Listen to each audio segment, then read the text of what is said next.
قال اللہ تبارک و تعالی وَأَنفِقُوا مِمَّا رَزَقْنَاكُمْ، اللہ فرماتا خرچ کرو اس میں سے رزقناکم جو ہم نے تمہیں دیا،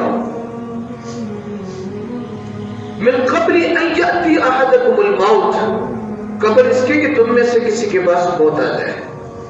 موت آنے سے پہلے اللہ کی راہ میں خرچ کر لو، موت آنے سے پہلے اللہ کی دین پہ عمل کر لو، موت آنے سے پہلے نمازیں پڑھ لو، موت آنے سے پہلے حضور کی غلامی کر لو۔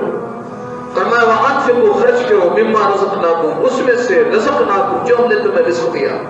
یہ جو کچھ ہمیں دیا نا یہ اللہ نے دیا ہے۔ اچھا ہم اپنے اوپر لگاتے ہوئے تو مسئلہ نہیں ہوتا، اللہ کی راہ میں لگاتے ہوئے ہمیں یہ مسئلہ ہوتا ہے کہ 1000 میں سے 100 روپے دے دیں گے تو 1000 نہیں رہے گا 200 ہو جائے گا۔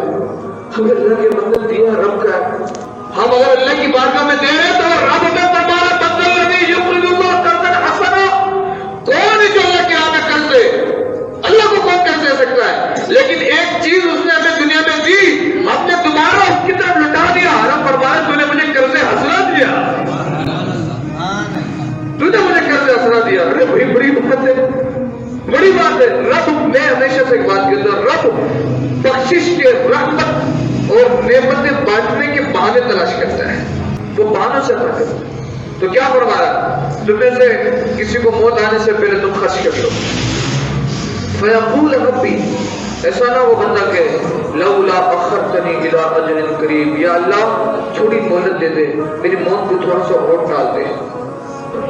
موت کا فرشتہ آ جاتا ہے نا ملک الموت، تو پھر اس وقت کا ایمان بھی قابل قبول نہیں ہے، اس وقت کے توبے بھی قابل قبول نہیں ہے۔ اب تو تمہیں دیکھ لیا نا، دیکھ کے کیا ماننا ہے؟ مطلب تو یہ کہ بن دیکھے مانے۔ اب وہ جب موت کا فرشتہ آ جائے تو اللہ کہہ رہا، پھر بندہ کیا کہے گا؟ لولا اخرتنی، مطلب کہ مؤخر کر دے، الی اجل قریب، تھوڑی دور